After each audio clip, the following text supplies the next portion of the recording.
And we're live, ladies and gentlemen. Welcome to Hawkwind's Radio Picture Show. I am your host, Mr. J Smooth, and tonight we have a very special episode for you guys. In the house, we got videographer, photographer, Mr. Sebastian Soto. What's up, guys? What's up, dude? How you doing? Man, I'm chilling today, man. How are you doing? I'm doing great, man. Thanks for having me. Thank you for coming, man. So, I guess let's get right into it, brother. For those of you who don't know who you are, tell us a little bit about yourself, how you got started, and what it is that you actually do. Yeah. My name is, I go by Sebastian Soto. It's my middle name. I am a photographer and videographer based in the Chicago area. I do travel, also for my work. But basically, how I got started, just jumping straight into it, I guess it's kind of a long story. So it's where do I begin? So I would say I started pretty young, I've always had an interest in video and photos. I remember being a kid, asking my dad to borrow a camcorder, if we went on our little family vacation, or the little digital camera to take pictures. I was just fascinated by it. I picked it up and I was like, I'm gonna make this my whole personality. But from there, and also just a big movie buff, watching movies with my dad and everything. And so I would say around high school was when I was interested in it, wanted to go to film school, didn't really know what stages to go about it with. And, I went to community college for a bit. Couldn't afford the tuition to go to film school. Who can? I mean, Columbia, dude, Columbia 40 downtown. grand a year, fuck that shit. Dude, crazy. I was all right. I have a funny story about them, actually. But so I ended up just saying, essentially, fuck it. I'm gonna just, I actually, what inspired me to say fuck it was I read Gary Vee's Crush It. I don't know if you ever read that book. I haven't read it. I'm very familiar with Gary Vee, though. Yeah, I mean, you can't turn on a social media thing and he's not there. But I read his book when it years ago. I would say it was 23 at the time. And that just him talking about making your passion your career, just really inspired me. So I was just all right, I'm going to get a credit card. I'm going to buy a camera. I'm going to buy the stuff that I need. It wasn't, I mean, looking back on it now, I turned 32 in a couple of weeks. And I'm it probably wasn't the smartest decision financially. But, I feel that, bro. sometimes you kind of just got to just dive in and just go for it, man. But, and so, I just picked it up, and then I just started doing a lot of stuff for free. I started doing a lot of whatever work that I could.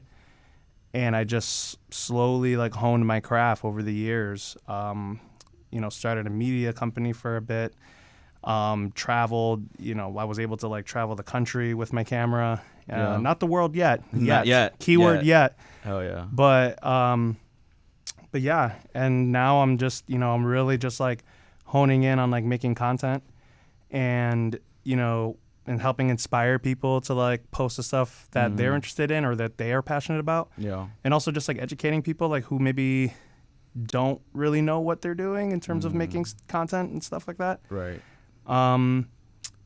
I still have that love for movies, and that's definitely something I'm interested in. But the content aspect, I think, is what really hits with a lot of people, because everyone wants to make stuff, True. Would you say there's a difference between a videographer and a filmmaker? Oh yeah, absolutely. Yeah, absolutely. And what would you say you're more in the videographer side? I mean, for sure. If you're asking have I worked with an RE camera? Have I worked with a red? Absolutely not. I've been on a couple sets, but I still give my respects to the people who they work in the industry, and I'm yeah, you guys are the real deal. I'm just figuring it out. But yeah, videography. But I do know a lot about camera gear and filming and getting the shot. So I do study a lot of cinematographers. Yeah. So, or watch movies what inspire me. Yeah. Do you remember the first thing you ever shot in when you were younger or whatever? Dude, okay. So the story goes, when I was young, middle school. Me and my best friend at the time, he's still my buddy. We haven't talked in a while, but we were This was like around 2006 when like YouTube was barely a thing. like barely a thing. Yeah.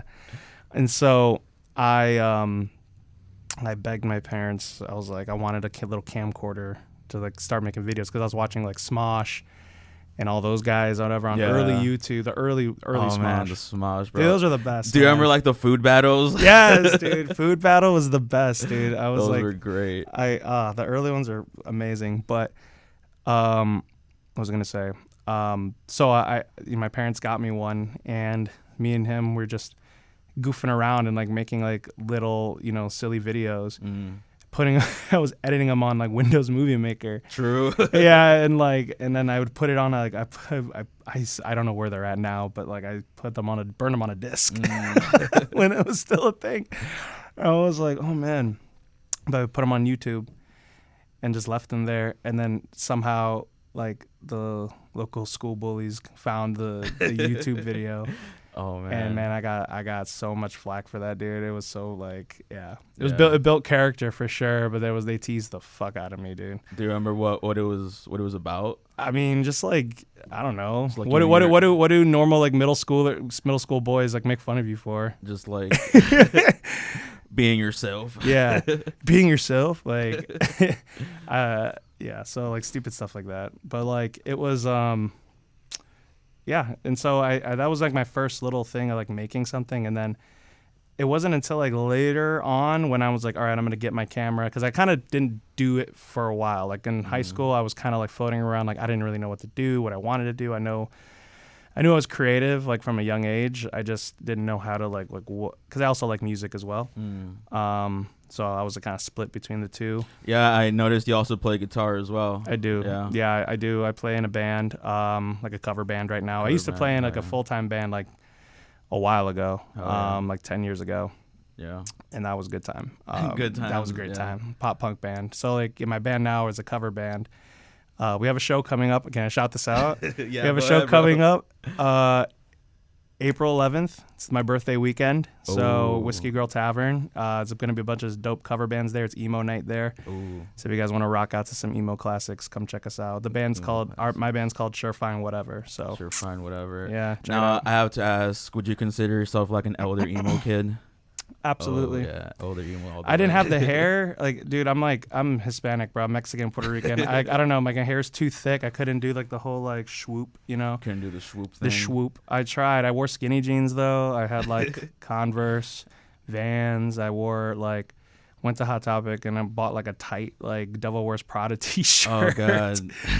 Like stuff like that. And I had like a studded belt. Like it was like, I was in it, but like hair wise, like I was like, nah. But have you been to Hot Topic recently? I have like a 13-year-old sister, so every once in a while I'll like take her to like the mall and stuff. But, yeah. Like, and I've been to Hot Topic recently. It's way different, dude. Bro. It's. I mean, it's been a while, but the last time I went, yeah, I was just like, what? It's just like it's like a lot of anime stuff, which is cool, but like.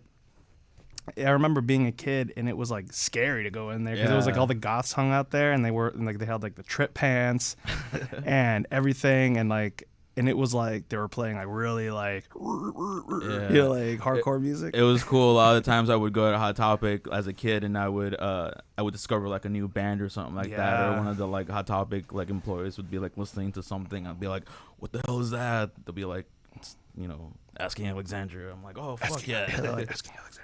Yeah. Like it was a secret. Like right. you can't put it out there. Oh man. No, that's cool, man. So I guess take me back to when you first decided that this no longer is gonna be a hobby. Now I want to do this as like a career. What flicked in your brain? I think I like balanced it for a long time. I did the thing that I feel like everybody does. You have the full-time job and then you have the 5 to 9 and everything. So I was doing that for a long time. And then like around 2 years ago, like went through some personal stuff, and then I basically was like, you know what, like I'm just gonna like put all my attention into this. And then I ended up getting the job. So I worked a corporate job. Good job, wasn't really for me, wasn't fulfilling, and so I ended up getting let go just because I kind of quiet quit. You know what I mean? Yeah. I quiet quit and I was just like, it's just not, yeah.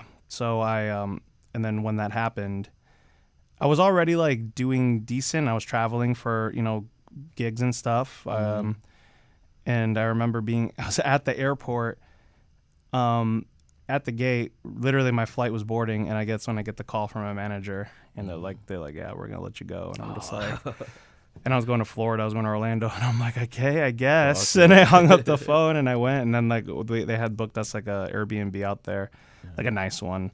I mean, it's Orlando, so it's like they have a lot of nice ones, but they had like a pool. So I'm literally like chilling on the pool. My first day of unemployment, I'm chilling at the pool in Florida. It's like 90 degrees. I'm like tanning. I'm like, that's not a bad first day of unemployment. Good. Yeah, life is good. I'm like, I think we're gonna be okay. Oh yeah. And then I was like, all right, I'm gonna. And then again with my previous media company that we made a deal, had some partners, and then we just went from there. Like we were making good money, we were traveling a lot, and then fast forward to today, now I'm doing the solo thing, I'm freelancing and trying to expand and like try other things and like rebuild essentially, so it's my journey is, the entrepreneurial journey is it's not like one way up.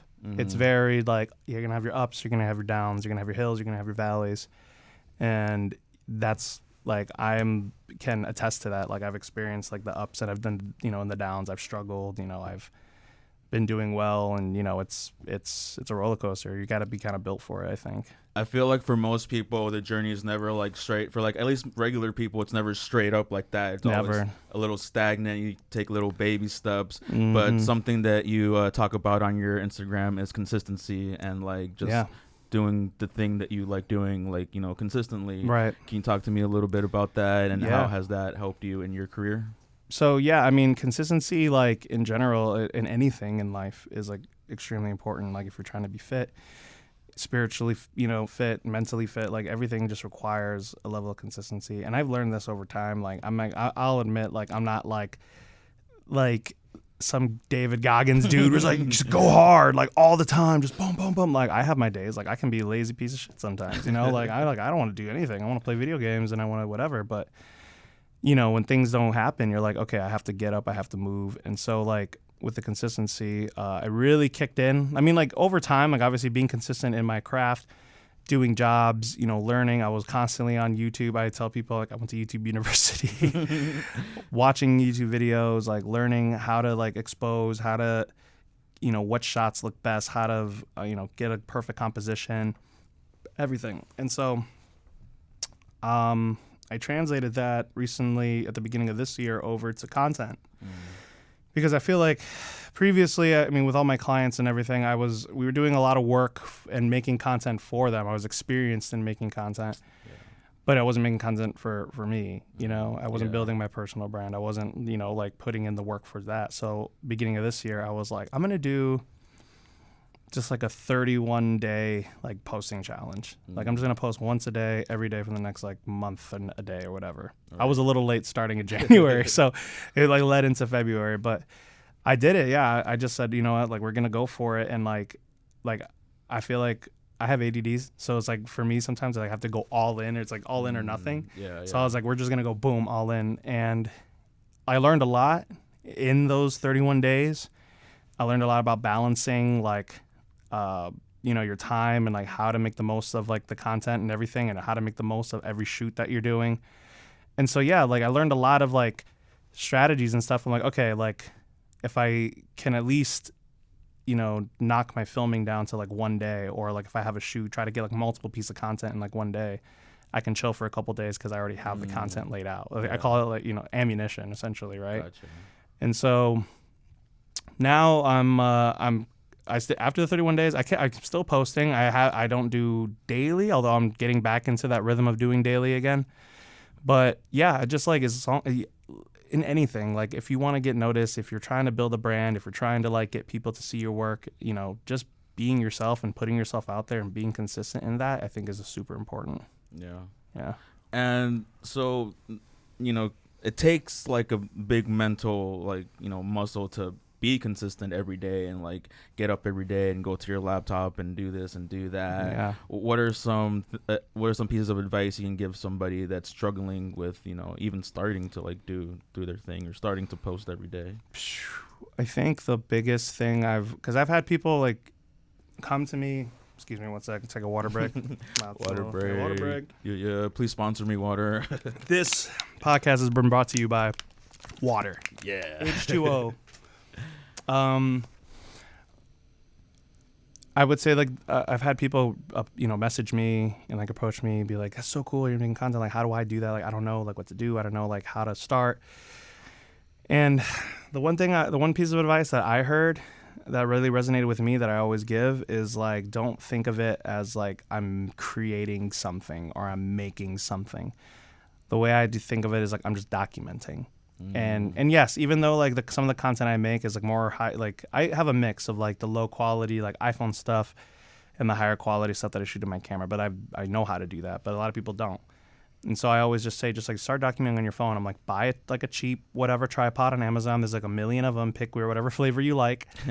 Invest in like a mic, or you don't even have to invest in a mic. The iPhone mics are pretty decent, but like, or Android. No hate here, no, but like iPhone's better.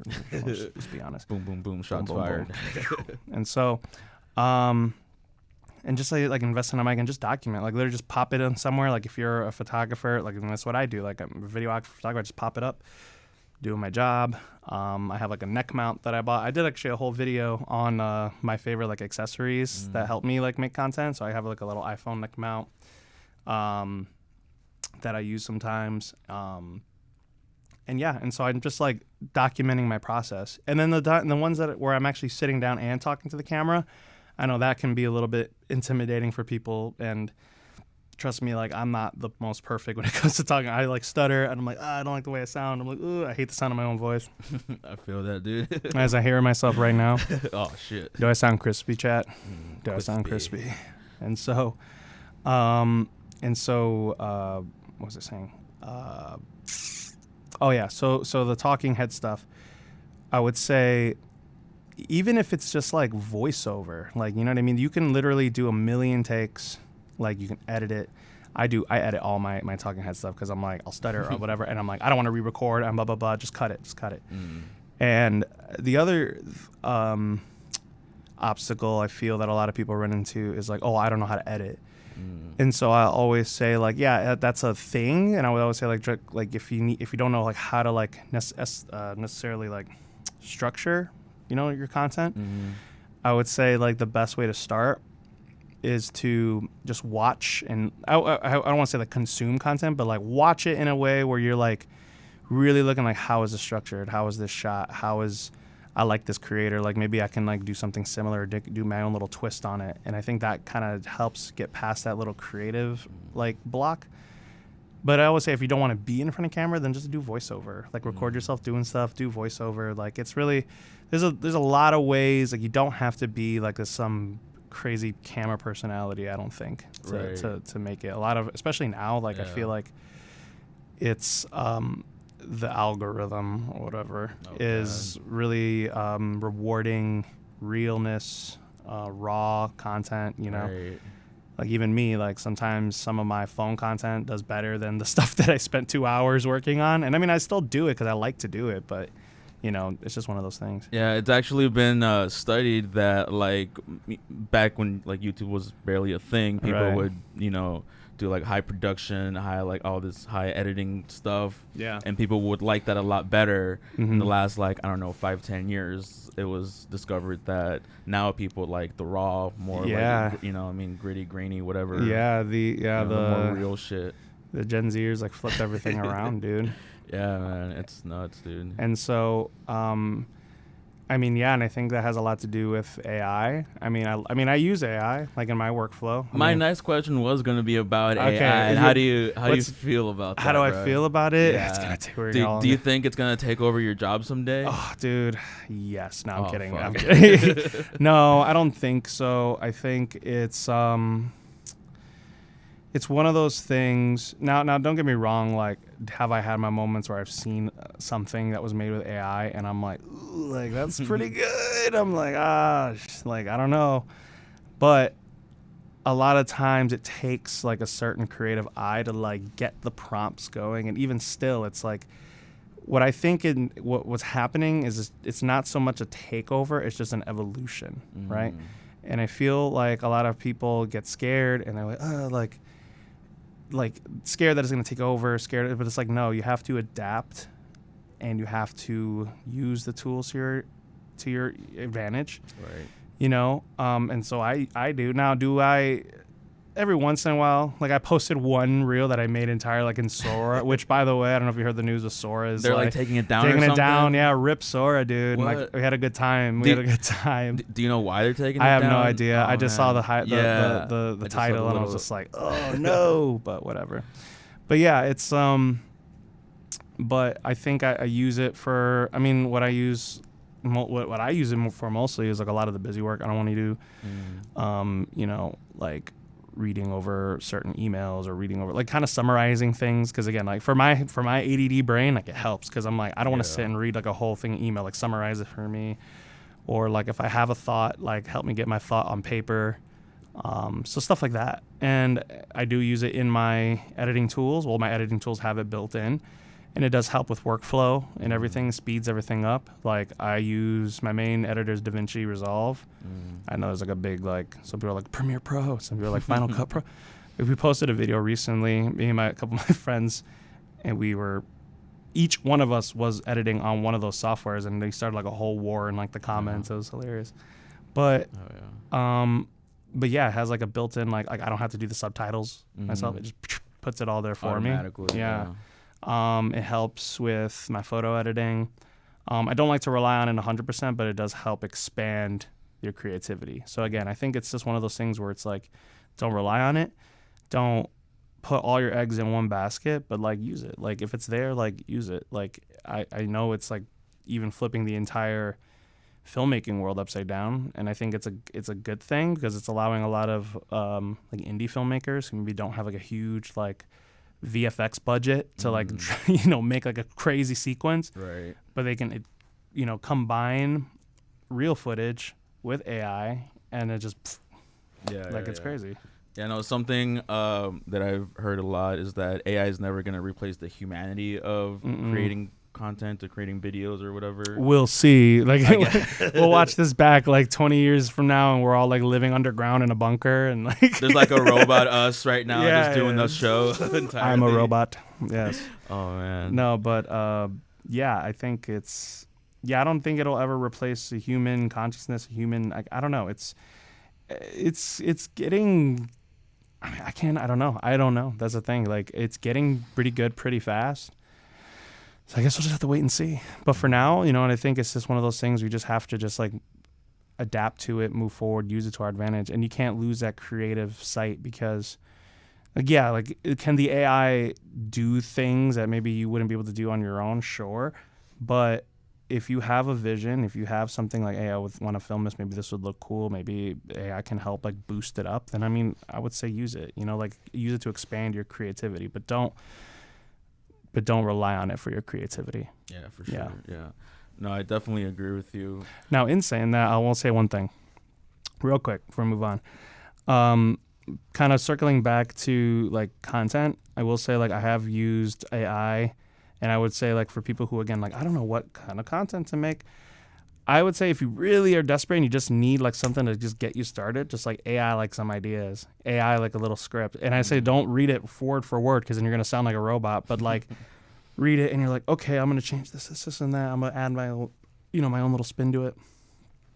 And just do that. I think that's cool. That sounds fairly easy to do. And it's crazy how easy it is now to actually start. Like people before needed to buy like a whole camera and stuff because phones didn't have cameras on them. I wish. If I had to start over tomorrow, I would probably just start on a phone. But yeah. So my next question was gonna be, what's like a couple pieces of equipment? Say you had like a small budget to start, like you wanted to start making content. What's like a few pieces of equipment that somebody should like invest in? Probably I would say a phone. I mean, I know some people who they just use phones. Some people use 2 phones. Some people whatever. But I would say like invest. I mean, the recent Androids are pretty good, but you know, I'm team iPhone. But whatever works best for you, I would say invest in that. If you want something, like I'm not gonna tell people not to buy a camera because there's something about a camera that's never gonna replace phone's never gonna replace. 100%. At least I don't think for now. We'll see. But I would say, yeah, the phone. I would say a tripod of sorts, even if they got the little MagSafe thing or whatever. I would say a decent audio setup, which there's a ton of options. You know, look up iPhone mic or cell phone mic or whatever on Amazon. I could go deeper into like what I use, but you could go watch my content for that. Boom, there you go. And so, and the other thing, maybe like a phone gimbal. You know what I mean? Like something like that. But yeah, you don't really need a lot. Yeah, that's pretty much it. And then and then I would say like decent lighting, like a light. Like it doesn't have to be anything crazy or whatever. You could do the ring light. I mean, I'm not the biggest ring light fan, but I mean, if you're that like under a budget, then get a ring light, you know. They're fairly cheap. They're like $20 on Amazon. You know, whatever. But if you got a little bit extra bread, I mean, there's a lot of way better options out there. Yeah, but for sure. I'm going to make more content about lighting at some point, so we'll see. Valuable. What does your workflow look like? Do you like script all your videos, or is it just like, do you just think everything? Dude, I don't script nothing. Even though, I mean, depends on the idea. Like if I want to do something like a skit or something, which I have in mind, then yeah, like I'll script a little something. But for the most part, the content that I've been making, it's not scripted at all. If I'm talking in front of the camera, I'm just winging it. Again, like I'll use sometimes AI to kind of give me like a groundwork basis on like some topics to maybe cover, but then I just go for it because I'm like, it's all going to end up in the cutting room floor. Like, oh, this sentence sounds better if I put this part here and this part here.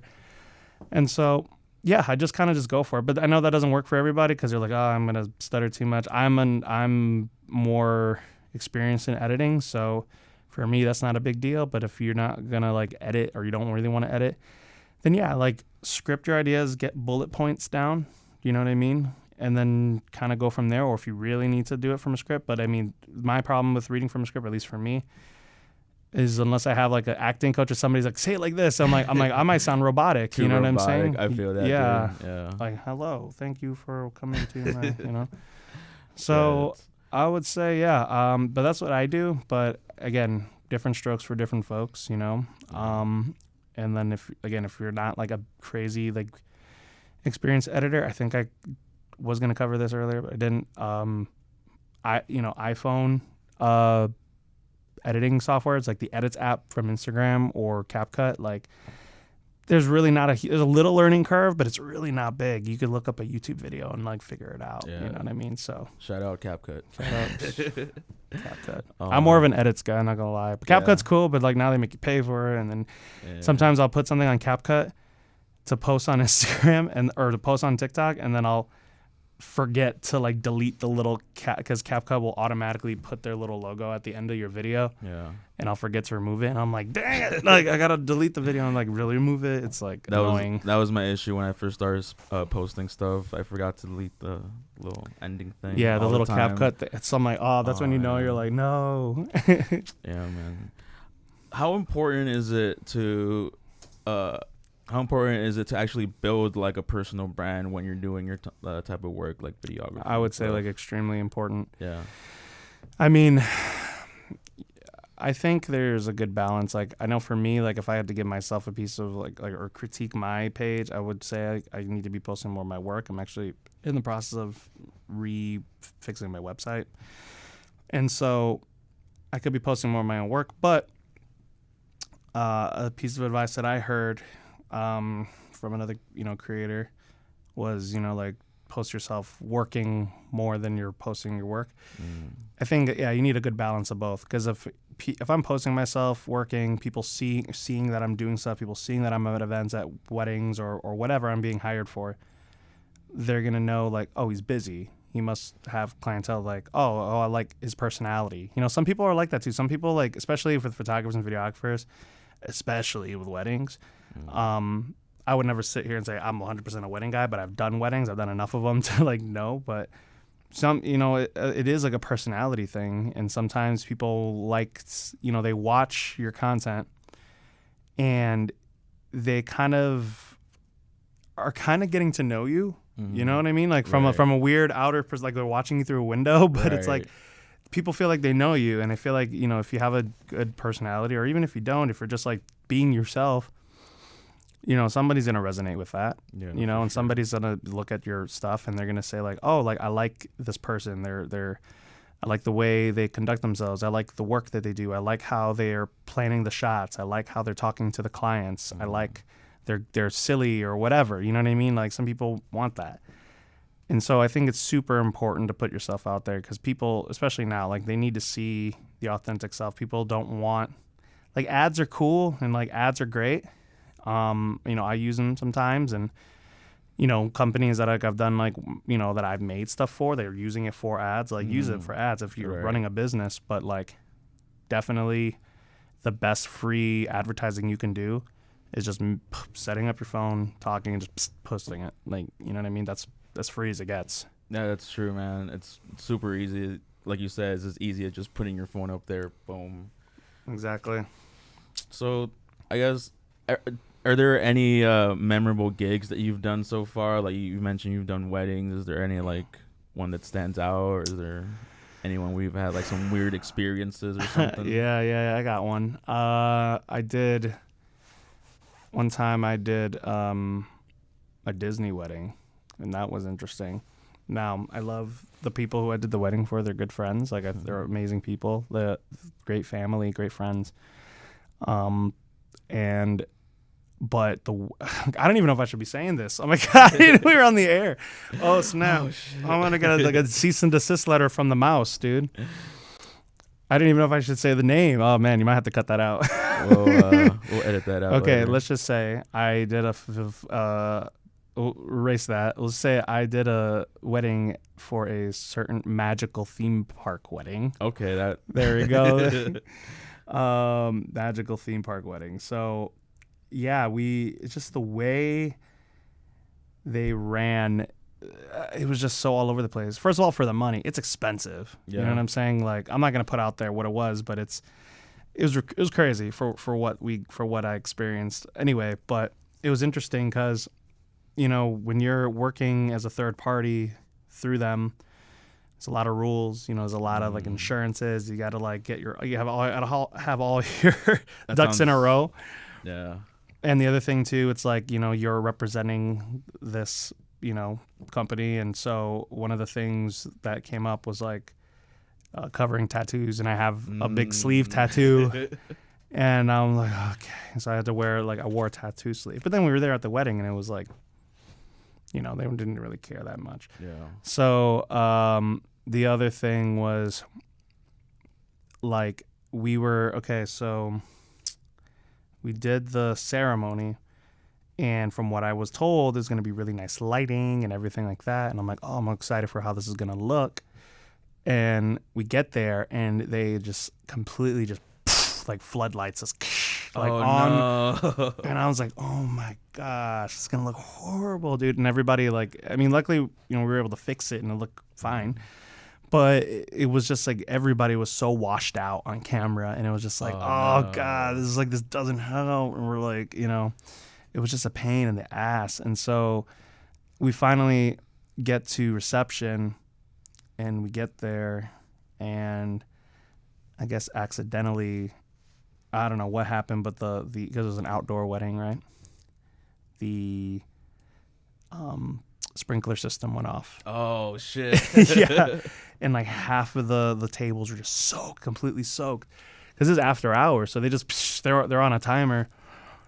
And so they're like freaking out. They looked at us because we brought our cameras, and they're like, "Don't be filming over here." And I'm like, okay, we're not gonna film over there. We're like, this is weird. Oh, fuck. Anyway, yeah, I don't know how much you could use in this in the clips afterwards, but anyway. We did our job. The footage came out good at the end of the day. It was what it was. But like, it's just the way it was ran for how much it costs and for the actual reputation that this company has. I was very shocked. It was not a good. It was not. I would never do it. I would never do it. Like that was a waste of money. But we did get to go to the theme park the next day, and we had a great time. And we're like, yes. That was probably the best part. That was the best part. The best part. So how do you handle like situations like that where like you're expecting a certain setting, a certain whatever, and then all of a sudden everything just turns upside down? Like, how do you mentally handle that? And like, what do you do in those situations? I would say, I mean, you kind of just got to roll with the punches, right? I mean, a lot of the times with this job, you have to adapt like to every situation. Not everything's gonna be like boom, boom, boom, ready to go. You have to be a quick thinker, and so.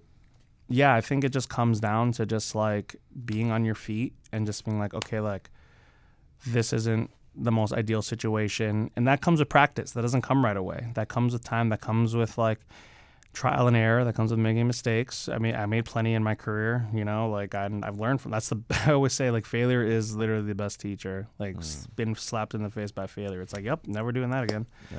But I would say,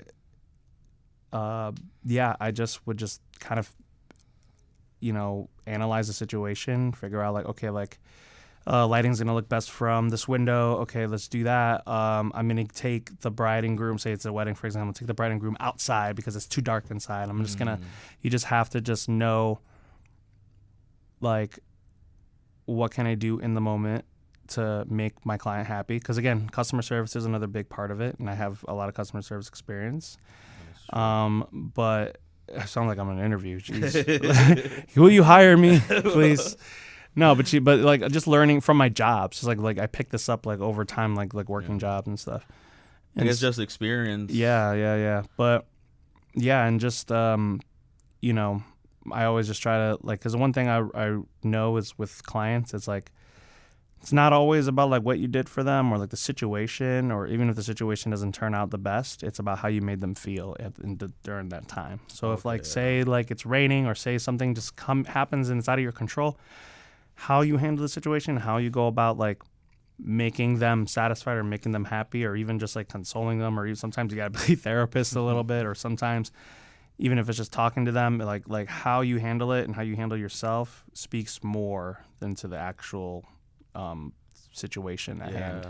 No, that's true, man. I always say like sometimes like it's more like you said, it's more about how you make them feel, because they might not remember the exact event that happened and everything leading up or whatever, but they'll remember, hey, I was pretty happy and content during that situation. Yeah, like I remember, the photographer, videographer, yeah, they were awesome. You know, they took care of me. They made sure everything was, you know, all that. So that's pretty cool, man. And outside of doing like videography and photography, I know you also play guitar. We were talking about that a little bit too. Yes. Would you mind talking about that a little bit, and like maybe how you got started with that? I know you said you were like in bands previously and stuff like that. Yeah, I picked up guitar, I would say like at a young age, like around 13. I didn't like probably practice as much as I should, because every kid like, hey, I want to get a guitar, because, you know, I thought girls would like me if I like played guitar, you know. Girls think I'm cool? Is that the reason we all pick up a guitar? I mean, honestly, yeah. Is that the reason why a guy buys anything, a car, like whatever, you know? Oh man. So it is true what they say. Girls do run the world, man. Yeah. Yeah. And so I would say, so I started, bought the guitar, or no, I didn't buy the guitar. My parents got me the guitar. I love my mom and dad. They're great parents. And so I practiced, you know, and I was really into like the, you know, alternative music, and like I got like Avenged Sevenfold's like first record like on a CD, and I was just like, I was just into it, like the metal stuff. I was like, yeah. And so I always wanted to be in a band, and then like I finally got around to it around 19 maybe ish. And I had my one band called The Treason, and we were a band for a little while, and we, you know, we did some decent shows. We opened up for like bands like Mayday Parade and like Red Jumpsuit Apparatus. Oh hell yeah! Man Overboard. Nice. Cartel was another one that we did, and I was like, yeah, dude, it was fun. And so you had a good run then, huh? Had a little good run, but then and then I put it down. I just wasn't really. It was like fun, but I was like, all right, like I need to make money. That's why I was like, all right, let me figure this out. How do I make money in a creative way? And so that's, you know, I picked up the camera. But then I eventually came back to it, like was it like 2-ish, 3-ish, I don't know, like something a little while ago. An old friend that I had like met in the scene, reached out to me, and she was like, I just quit my band. I love playing shows. I want to have this outlet, but I don't really have the time. Going to school, I don't have the time to like take this, at least do a serious project at the time.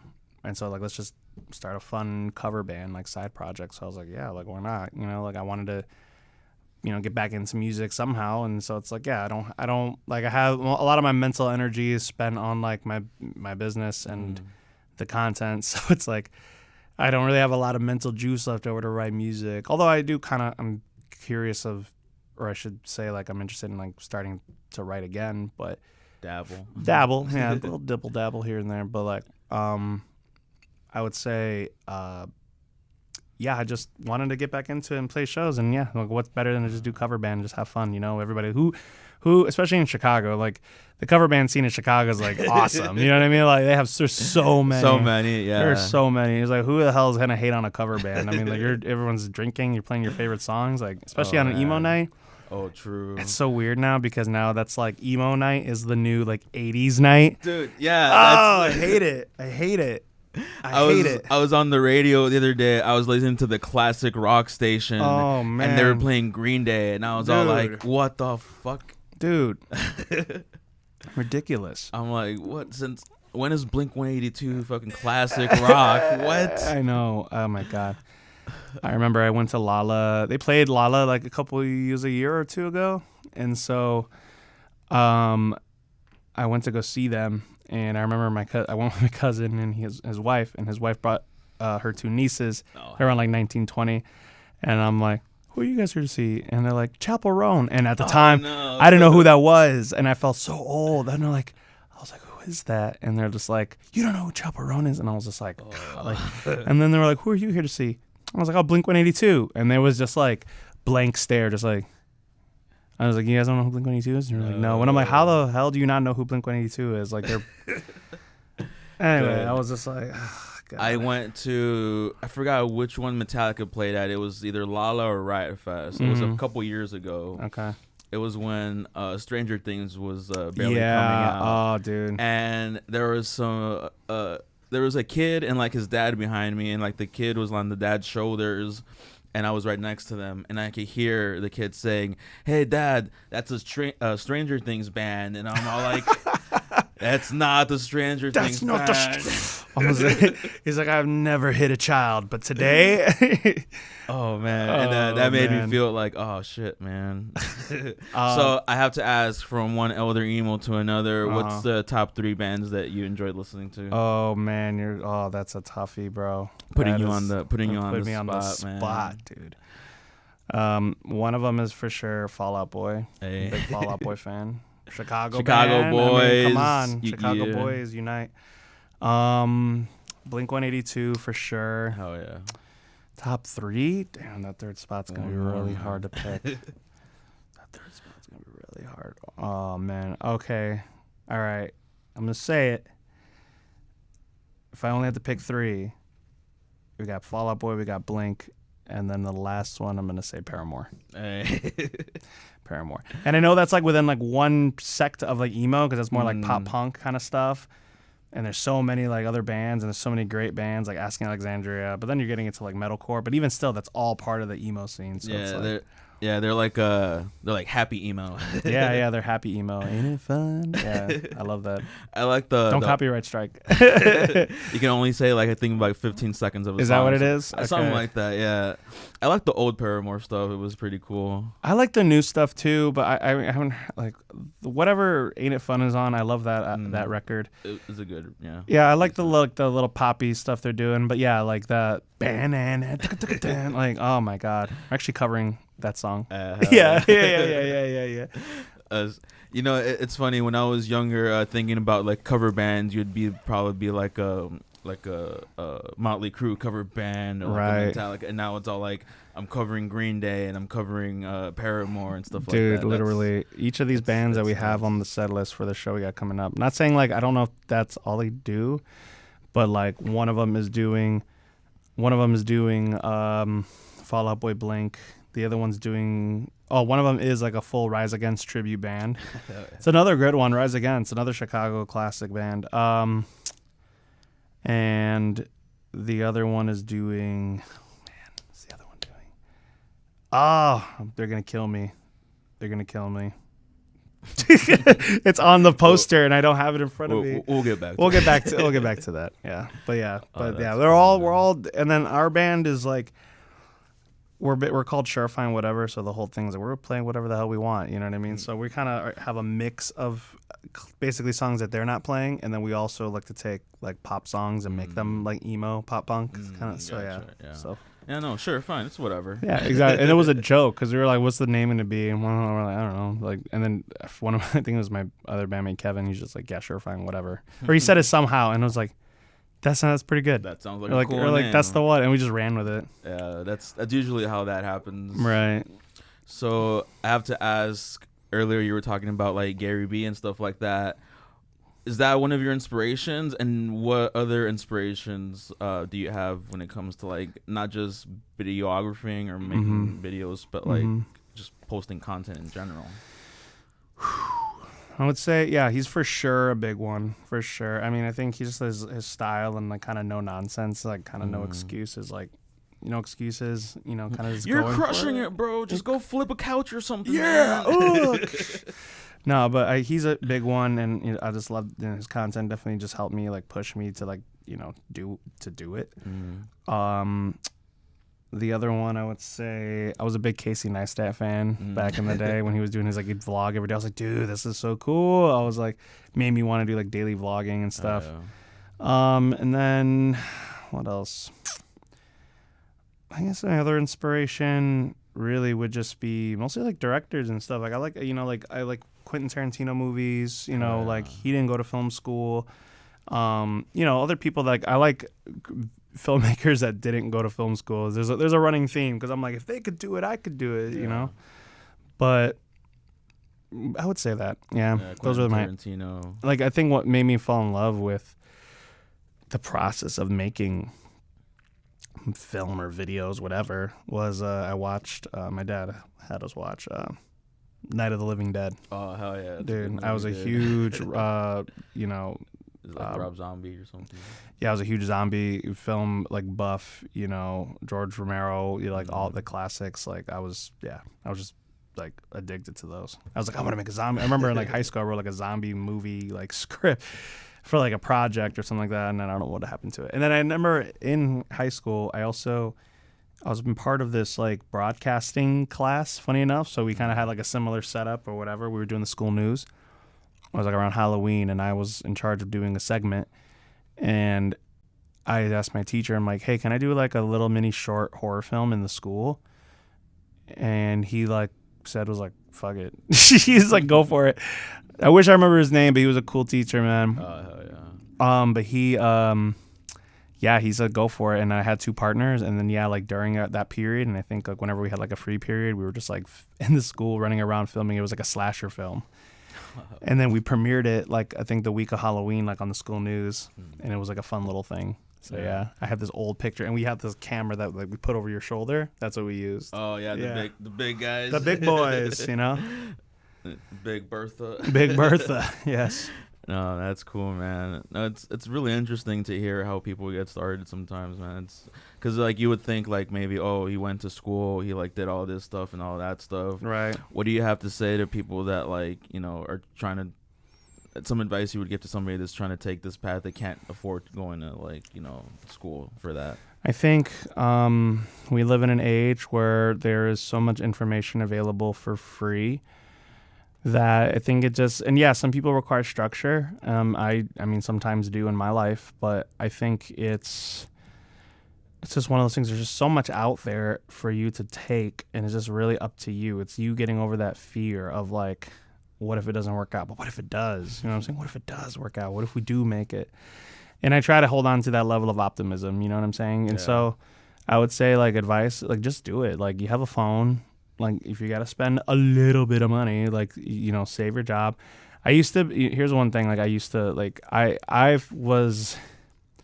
I remember there was a lot of like romanticism amongst like entrepreneurship and just going for it and like making content and stuff and like quitting your job and stuff like that. And after like being self-employed and everything and like going through my ups and downs, I would say like it's like quitting your job is great and like doing it is great, but it's like if you could like balance a job and doing what you love, it's like why not, to get the extra income. I always say like it's kind of like don't quit your day job, but it's also like until you can afford to, what I'm saying? But like in the meantime, it's like just do what you can to make it happen.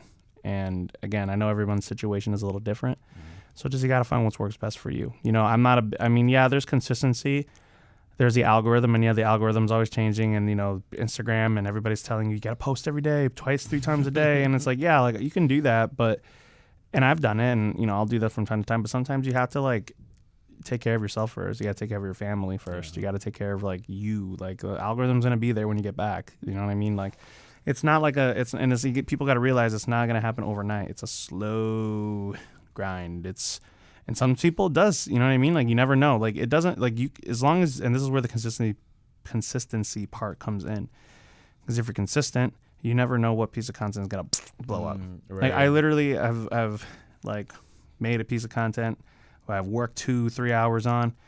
Maybe it'll get like 3,000 views, whatever. And then like I made one that was like took me 5 minutes because I just needed to post something that day. And then I think in 24 hours it hit like 20K. Oh shit! You know what I'm saying? Like so, it's just like you never know. You never know. Never know. Yeah, it's crazy, man. Yeah, I'll post something where I'm just like, editing. 2-3 hours later, post it, nothing. I'll post something where it's just like, real quick. Next day, couple thousand. Oh, fuck. Dude. And that's the other thing I would say. It's like, if you want to make stuff for you, then make stuff for you. Like, who cares, like about the views and the likes, and it's all fake. Well, it's all fake, but like, it's all like, if you are creative and you just want to make stuff, then just do it. Like those videos like that I make, that I put a lot of work into it. Yeah, it can be a little disappointing to be like, it didn't do so hot. But at the end of the day, I look back at it and I watch, I'm like, that was a cool piece of content I did. I'm proud of it. You know what I'm saying? So would you prefer maybe posting quantity over quality, or which one do you prefer? I think it's a difference? I think you need a mix of both. I think you need a mix of just like fast paced, kind of ready to go content. Like I call it, yap content. Like you just on the phone, just like talking about like whatever it is that's in your niche or whatever it is that you're trying to talk about. That's, a hot take, if you will. You know what I'm saying? People love those.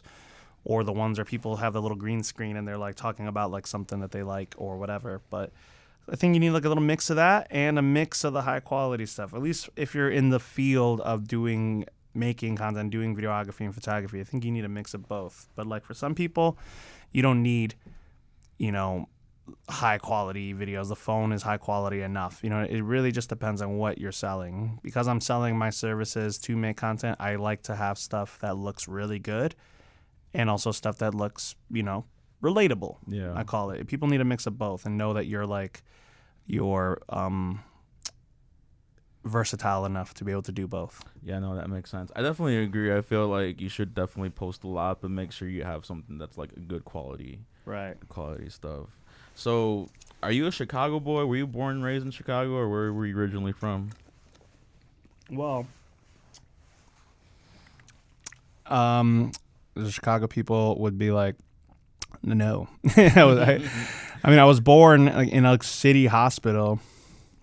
And then I was raised in the burbs, but not like the super far burbs. It was like Oak Lawn area. You know what I'm saying? Yeah. But yeah, so technically I'm a suburb kid. But like, you know what I mean? That's that whole debate. Like, if I go out of town and I tell people, yeah, I'm from Oak Lawn, Illinois, and they're like, where's that? And I'm just like, dude, just say Chicago. Like, whatever. Like, I think there's too much like elitism about it. You know what I mean? Like, yo, relax. Okay, you live like, all right, we get it. You're born and raised in the city. I get it.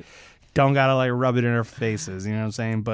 And I've lived it, but then later in my life, I did live in the city. Yeah. Now I'm currently like back out in the burbs, but also now looking to go back into the city. So it's like, I've had my city experience and everything, but yeah. I'm very guilty of being very like angry at suburban kids. That You're about to jump over the table and just like, what do you mean? You're from what do you Chicago?" mean, you poser? No, it was the You worst. phony. It was the worst during like Lollapalooza time when all the Naperville kids All the Naper come. villains. Oh yeah, oh yeah. No, I mean, like, I'm not gonna sit here and like, yeah, but I love Chicago. Yes, I love the city. Like, a lot of my family lives in the city. Like, Yeah.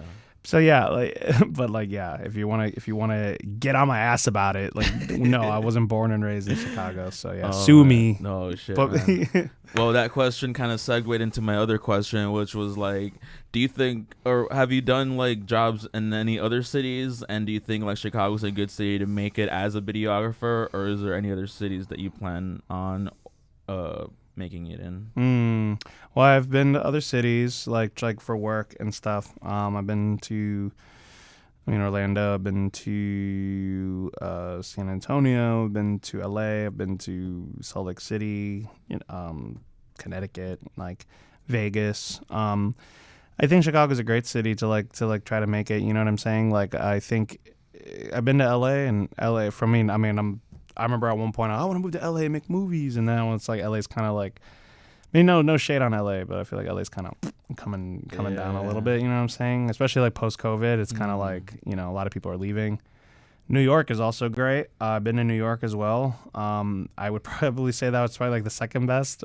If not that, maybe Miami. But like, New York's a great city too, but it's very fast pace. Like, I couldn't live there, and I feel like Chicago's like that perfect like middle of like. The road where it's big city, but it's also got its little small town vibes. Or I don't know. I can't explain it. Like, I love Chicago. Like, I'm a huge fan of it. Would I live somewhere else? Maybe, but I think Chicago's a great spot because there's so many businesses here. There's so many people here, and it's like I feel like because maybe it's not like the norm, or maybe we're not in Miami shooting like celebrities or whatever. There's a lot of opportunities here, and I feel like people got to look past like the glamorous stuff and realize, hey, there's a lot of like local businesses that need help. There's a lot of, realtors. There's a lot of like there's opportunity to be had here, and yeah, and I think like maybe more creators should be putting, especially if they're in Chicago, should again go against that fear, put themselves out there and make stuff, and make Chicago a greater city. So like, you know what I mean? Like, we have to like encourage each other. There shouldn't be like. Putting each other down. Or No shouldn't gatekeeping. No gatekeeping. I'm very anti-gatekeeping. I'll tell people, I try to give, and that's a weird like debate. You're like, oh man, like, should I be giving so much sauce away for free? And then you're like, like, it is what it is. I hate gatekeeping. I didn't have anybody growing up, like, or when I was starting, like, to help me out or give me advice. I was just going on YouTube and finding content. So it's like, if I can help people in that way, like, why not? And to add what you're saying, I definitely feel the same because, like, let's say I give somebody like some sauce on how to do like a podcast or something. I can give them all my tips and tricks, right? But they're not, they're not you, they're not me. They're not gonna do it exactly that way. You know what I mean? Right. But I do appreciate like them giving me their information, right? exactly. How Exactly. they do it and stuff like that. Because at the end of the day, it's like everyone's like workflow is gonna be a little bit different. So it just depends on like. Yeah. But yeah, I'm always like I always tell people I'm still a student. I'm still. Yeah, I may be doing this for a while and I know stuff and I'm helping teach people, but I'm still a student of life. I'm a student of this. I'm still learning.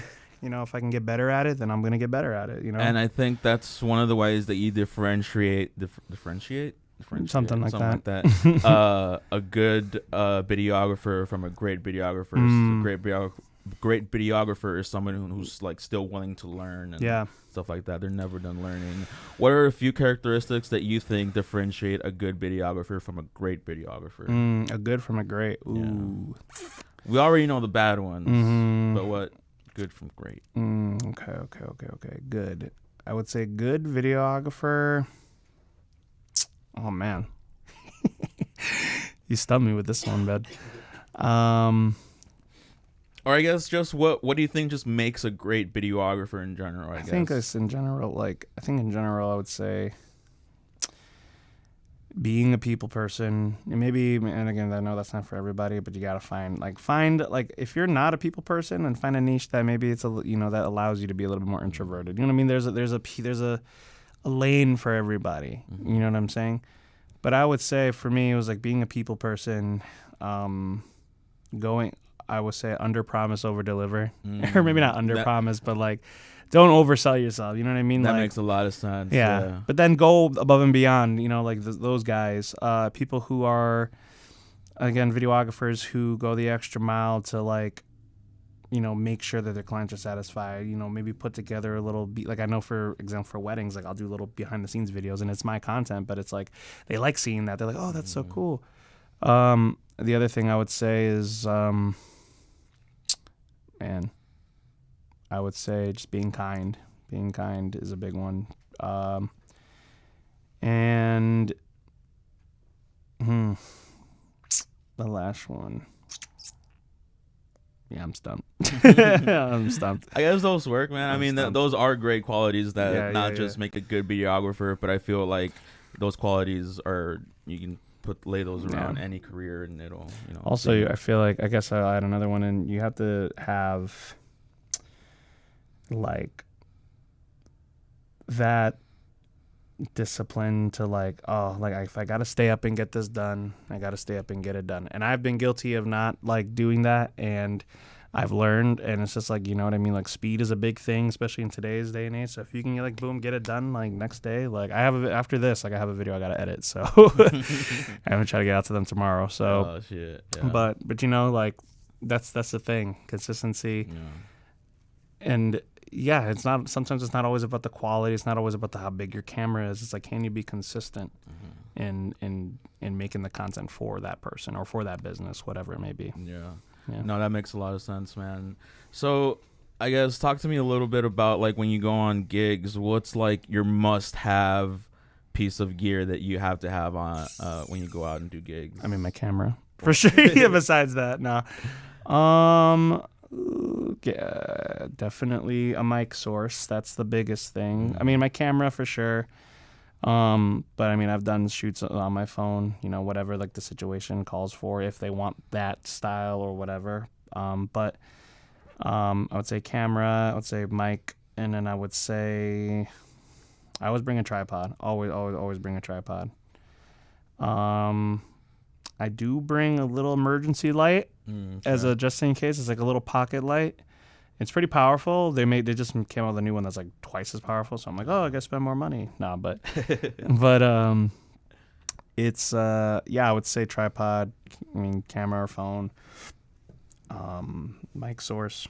Nah, I use, you know, the wireless mics. I think that's like the best, at least in terms of versatility, because especially if you're shooting like interviews or shooting whatever, like you could set it up on a table somewhere and get like ambient sound. Like there's a lot of things you could do with it.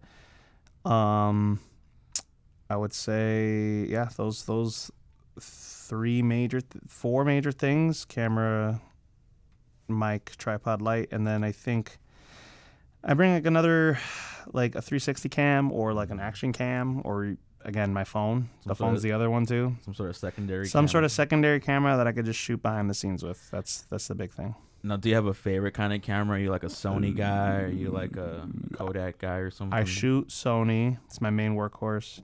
I was a Canon guy when I first started. Love Canon, you know, whatever. I don't have any hate towards Canon. I'm not like a, you know what I mean, an elitist or anything. But I do Sony as my main guy. And then I do have my fun camera. It was like my 30th birthday gift to myself. It was like a Fuji X106. They're like sold out. Like you can only buy them like secondhand, and so the price is like. So I was able to luckily like secure a pre-order. So it's like my secondary like fun photo camera or travel camera. So I shoot Fuji, Sony.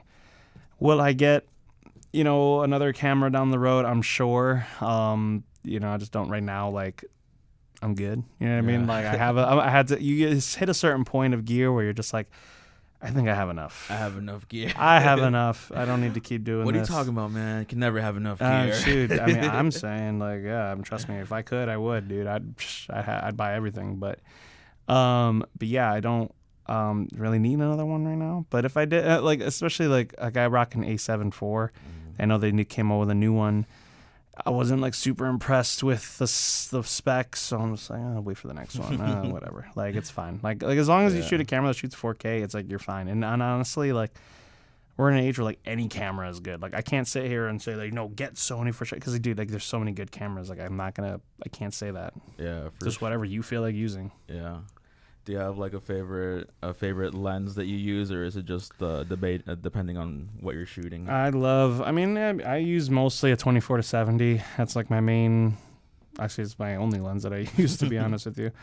But if I need another lenses, I'll rent them. You know what I mean? Yeah. Sometimes you don't have to buy the lens; you can rent it. Or I have enough like other friends who do this, or it's like, hey, dude, can I borrow this lens that you have? Oh, hey, dude, can I borrow this piece of equipment? We always help each other out. That's the thing I love about like this community is like we're always like trying to help each other out. Or like we get a job.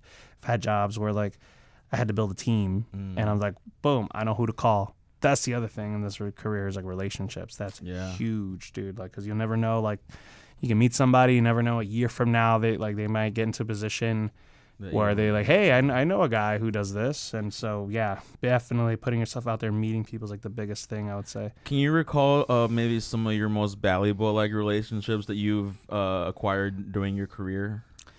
Definitely valuable relationships. I would say like I have a lot of friends. Well, obviously, like my other videographer, photographer friends, you know, that I have, like they're super valuable to me. We like push each other, we help each other, we've, you know, helped each other get gigs. Like those are like my brothers, so you know, like they're brothers and sisters. Yeah. Just because I only know like two. Yeah, I mean, It's my brother. It's a lot of sister. dudes. Like I think we need. Hey, we need more ladies. Hey, come on, guys. True. Like, Power to the ladies. Power to the ladies. But I would say them. I mean, one of my clients, let's just call him a corporate client. I got, you know, from a friend that I had worked with who was my manager at like Tivana when I was working there. You know what I mean? Shout outs to Jen. But you can see on my page like who I work with and stuff like that. But so I got that gig and that client through her from that, and so and then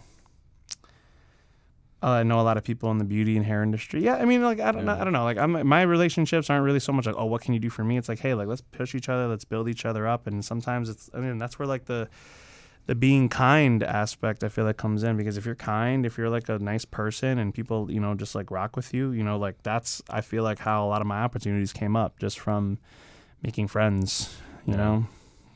Yeah, I feel like that's how most opportunities come. You know, you just are being yourself, nice, whatever, and then people gravitate towards that.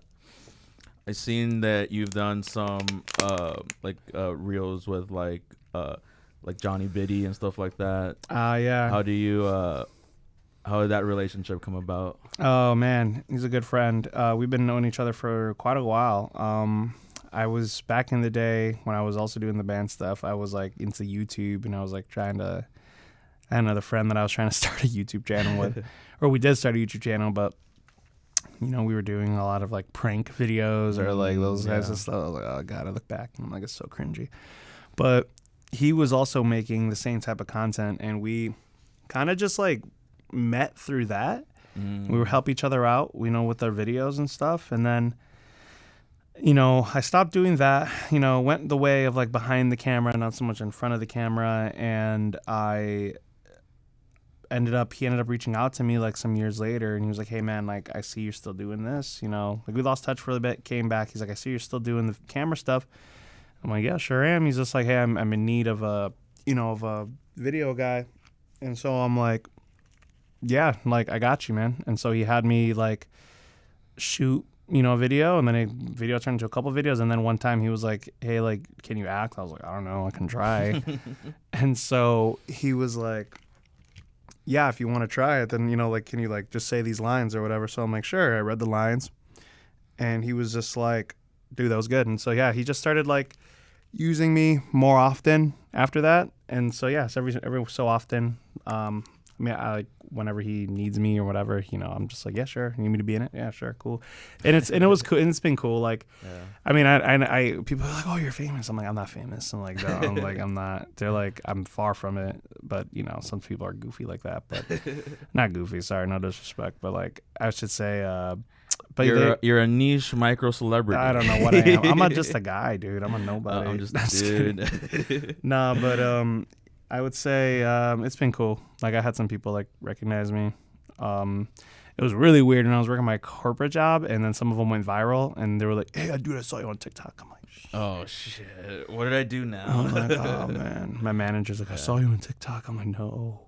And so, That's but funny, man. I did have one time a bartender like bought me a shot. He's like, Oh, I was he like, recognized you. That's Hey, cool. I don't know, man. I feel like once you get people buying you shots, you're kind of famous, bro. Nah, far from it, man. I don't know, I'm just like making stuff, dude. You know what I mean? Yeah. And meeting people. That's all. Have you worked with any other like internet personalities like that? Ish. Not. I mean, yeah, ish here and there. Not really. I mean, like a lot of my work has been in like businesses. Like I met like some celebrities like through what I do, and so I would say, yeah, not really. I mean, like, I'm just kind of again. A lot of my work has been like with brands or weddings or fashion, or I've done music videos too, so I guess you can count that if you want to do that. Music videos are fun, but any musicians I would know? Maybe not. I don't Maybe know. not, No. no. They're more like local bands. I Local wouldn't say bands. nobody Gotcha. famous yet. That's some of the hardest niches to do is music videos, man, because you gotta at least hope this person pops off to make serious dough. But it's fun. They're fun. You get really creative in the filmmaking world of it. Was it bands or was it like rappers?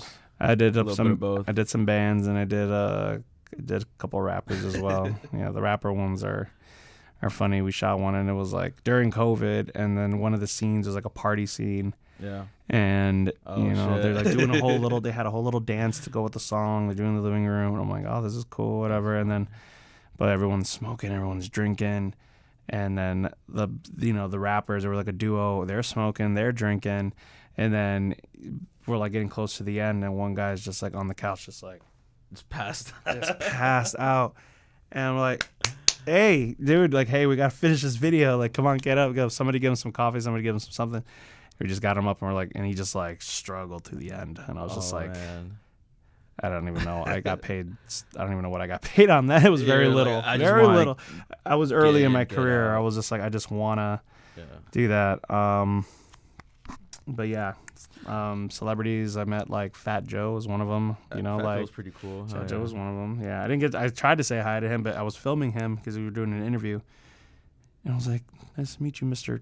Joe, or Mr. Fat. Mr. Fat. Mr. Fat. No, he's not fat anymore. He's like regular, right? He did the Ozempic thing, I think. Yeah, he's medium Joe now. Yeah, he's medium. And so He's small Joe. Not small. I wouldn't say small. Yeah, he's like medium. Sorry, Fat Joe. Sorry, Fat Joe. Please But come on the podcast. yeah, right. Nah, but it was cool. But as soon as like we were done filming, his posse just came and got him, and I was, all right, bye. All right.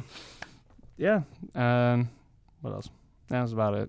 That's pretty cool, man. Well, I guess we're almost at the end, but not really. I have a couple fun questions to ask you. Let's do it, dude. If you don't mind.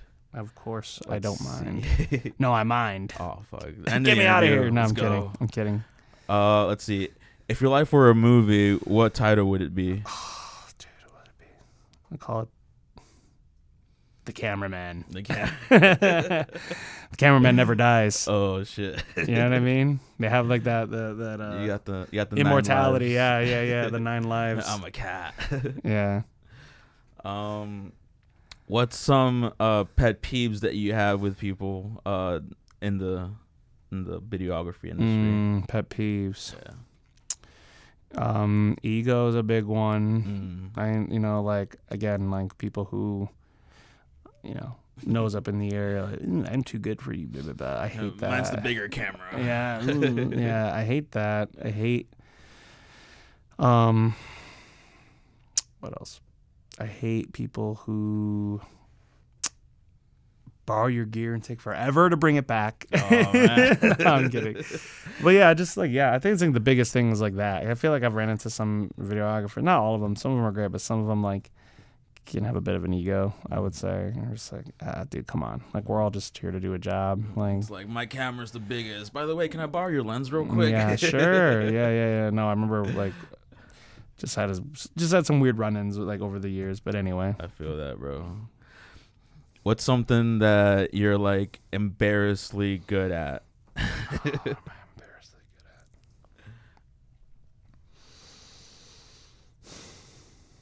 I can clap my hands really fast. I can do this. You know what I'm saying? That's awesome, bro. That's gonna be a clip for sure. Yeah, like, oh yeah, right. No, man, that's a good. I would say I'm good at. It's not really embarrassing. I like to cook, I guess. Right? Nah, definitely cool. the hand thing. Yeah. That's all I got, man. The hand thing's pretty funny, man. That's cool, man. I'm an open book, so there's not much else. How do you recharge when your creative juices are done? Like when you're mentally drained, how do you relax? Dude, I just chill on the couch, and I like either play video games or watch YouTube. I watch hella YouTube. Yeah, I watch movies too. I have to get back into watching movies. I need to get them some more inspiration. You don't smoke any weed, man? I do, but like I used to smoke more. I'm trying to like, not be take a stoner take it back a little bit. You know what I'm saying? This is one of those things. I'm trying to. Yeah, it's like you get older, you're like, all right, like does this serve me as much as it used to? But I'm not anti-weed at all. Like, like I got shit to do now, man. Yeah, and I'm like, you gotta pick up better habits and stuff. So it's one of those things. But but yes, what I say is that one of them. Absolutely, I'm just like, chilling. Would you say maybe like I don't know how much you smoke or whatever, but would you say that ever helps your creativity when making like videos? Do you ever use it for that purpose at all? Sometimes if I'm like chilling and I'm like, I just like think of like a wacky idea, I'm just like, hey, I'm gonna type that down or whatever. Or sometimes it depends. Like obviously, like I can't. You don't. If you're on the job, you're on the job. Right. So it's one. I wouldn't say I've used it for that, but I'm talking about like out of the job. Out of the job. Yeah. I mean, yeah, for sure. I would say like definitely has helped me in my creative juices, especially when editing. Sometimes I'm chilling, I'm editing at home. Sometimes it gives me a little bit of like, ooh, that would be cool, a little transition. Yeah. But yeah, so often. But then sometimes I end up just doom scrolling after. I'm just like, wait, I'm supposed to be editing. So cool. Oh no, right. Yeah, I feel you, bro. I see a funny cat meme and it's over, man. It's over. I'm the opposite, man. Right. I make a little trip to Michigan every couple of weeks. Nice. Yeah, Michigan's the way to do it, dude. Yeah. Yeah, absolutely. Do you have any guilty pleasure movies? Mean Girls. Mean Girls. Yeah. Dude, I don't care what anybody I don't says, care. bro. I'll watch that movie I'll watch that over movie and over again, dude. I had a huge crush on Lindsay Lohan when that movie came out. Dude. Yeah. Huge crush. So, and I also had a huge crush on Hayley Williams. Go figure, right? Oh, So I said Paramore earlier. It's Wednesday. We're not wearing pink. You're not wearing Fuck. pink. Oh, yeah. We should have been. Shoot. Oh, you got pink in the back. Oh, a little bit. A little ish. Ish. But I would say, yeah, for sure that's one of them. Mean Girls. Yeah. It's a good one. Oh yeah, dude. Bridesmaids too. That's not even guilty pleasure. I'm not guilty about that at all. Mine is Freaky Friday, the first one. Oh, that's a good one too. Freaky Friday. You can't go wrong. Those are classics, dude. They don't make them like that anymore. Yeah, right. Man. Are you more of a morning creator or a midnight editor? Oh, dude, I'm a late night guy, and I hate it. I'm trying to get my stuff done early, and I try to get stuff in the day so I could chill out at night. But I get procrastinate, and I don't, or I'll get busy, and then it's like somehow I always find myself at like midnight, 1 a.m, and I'm like, I gotta get this done. I'm like, it's like weird. It's almost like it comes like a lot of editors or video people will tell you like, dude, yeah, just stay up like really late. It just comes with the territory. You're just up late. It's like because the house is quiet. You know what I mean? Like I had nothing's bothering me. I'm just like, that makes sense. Yeah. Just one more transition. Dude, I've had it where I've fallen asleep like editing, and then I wake up like type again. I feel that, man. Do you prefer tripods or more of a handheld style? Ooh, you know what? I used to be like a handheld gimbal guy. I mean, I am still, like I still do that. I used to be a gimbal guy like exclusively, and now I'm trying to do more handheld stuff. But now I'm like realizing, like especially now that I want to make more like cinematic type of stuff, it is a lot of locked off shots. So I've been using my tripod way more and just like, let's get a locked off shot here, and just like focus on like the storytelling. You know what I mean? Yeah. But handheld's great, get that natural shake. I love it, and plus it's easy. Like I've come to like in my career, it's like I used to want all the gear and think all the gear was necessary, and then a lot depending on the job. Now I've been kind of scaling it back. I was like, maybe I just need the camera handheld. Maybe I don't need to bring all this crazy extra stuff because the backpack gets heavy, man. Gets heavy. Yeah, no, for sure, dude. Slow motion or hyperlapse? Ooh, hyperlapse. I think is cool. Fucking Yeah, I mean slow mo's cool too, but depending, but hyperlapse, yeah, I would say that's pretty dope. I like that. Oh yeah, man. Do you prefer tea or coffee? Coffee. I mean, I worked in a tea shop for a couple of years, and I love tea. I know how to make tea. I know the proper temperatures of each tea. Like, I learned a lot about tea. I learned how to make matcha, like the traditional way. But I always just end up returning it. My coffee's my first love. I love coffee. It's just, I like it for the taste. All right. Last question. If time travel existed, what era would you shoot a documentary in? What era would I shoot a documentary in? Dang. The 60s or the 70s. 60s or 70s, yeah, dude. I would say. What do you like specifically about the 60s? The music, dude. Like, I would be at Woodstock and like documenting the whole thing there, watching like Carlos Santana, Jimi Hendrix play. Good soundtracks. Yeah, just like watching just like history happen. That would be sick. I agree. That's probably the best thing about those eras is the music. I would be if I was back then, like the 60s, 70s, and 80s, like as a photographer. I mean, videography didn't really like exist, so I would say as a photographer, I'd be deep in the music scene. Yeah. Like I love like those photographs like you get from like the old Studio 54 and stuff, and like or like those tour photographs you get from the Rolling Stones and all that. Like that, and that's so cool. Yeah, man. Pretty good music back then too. I mean, shoot, they don't make music like that anymore. All the good music that will ever be made has already been made. There's not. I don't mean. And if anything new comes out that's a banger, it's usually just like a remake of something old, and they just refreshed it. Like it's everything. I think originality is just kind of. I'll listen to like the radio every so often, and I'll listen to like a new song, and I'm like, wait, this is like a old cover of whatever. Yeah, exactly. Or they'll take a sample of an old song, use it, and then it becomes a big hit. I mean, let's face it, pop music is like 4 chords mostly. It's all C major. True. No, for sure, man. So we're coming to the end of our interview here. So my last question to you is, what's if you could talk to your past self, what's something a piece of advice that you would tell your past self? Piece of advice I'd tell my past self. Oh, man. There's a lot I would tell my past self, if I'm being straight up with you, man. But I think the biggest thing I would say is, like, don't be scared. Like, just do it. Like, it's kind of like that Shia LaBeouf me. Do it! Literally, yeah. That would have been me. Like, do it! Like, make your dreams come true. I would have done that to like myself. Like I would have like gone back to like middle school stuff. Would be like, no, keep making goofy videos. Like don't let the bullies like stop you. That's what I would have said for sure. That's good, man. Yeah. I would have showed myself David Goggins' video. Stay hard. Like run to Mars. Run until your shins break and your toes are like all like weird and yeah. Oh man, that's funny, man. He broke his feet.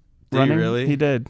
That was crazy. Shit. Like in the middle of like a marathon or something, he was running on broken feet. And he was running on broken. Oh shit, dude, that guy's a psychopath. But I mean, hey, respect to the hustle. David Goggins, man. That's David. I can never. That's definitely inspirational. Yeah, man. dude. Who's gonna carry the boats and the logs or whatever he says, right? That's fucking hilarious. I'll tell myself that sometimes. So I'm carrying my heavy camera. Who's gonna carry the boats? Oh fuck, the logs. Definitely a fun watch for sure. Yeah. Man, well, dude, I've had a lot of fun talking to you, man. Me too. You're definitely inspirational. Your words, everything. Oh, dude, thank you, man.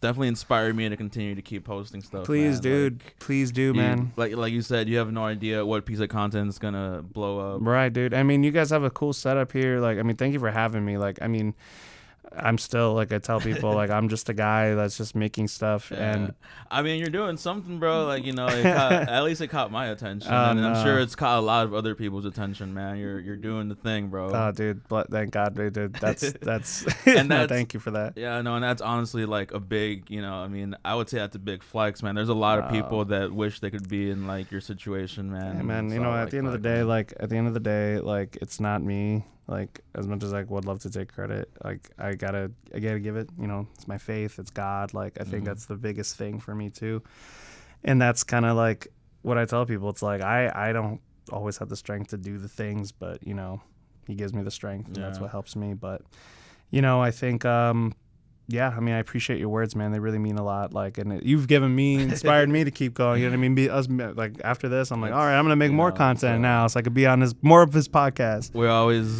Jack likes to say, we're always against the crabs in the bucket mentality. You know what I mean? Yeah. We're just crabs in the bucket, trying to like get each other to come back down instead of helping them push them back up or whatever. Exactly. We gotta just keep pushing each other up, man. Stick together, man.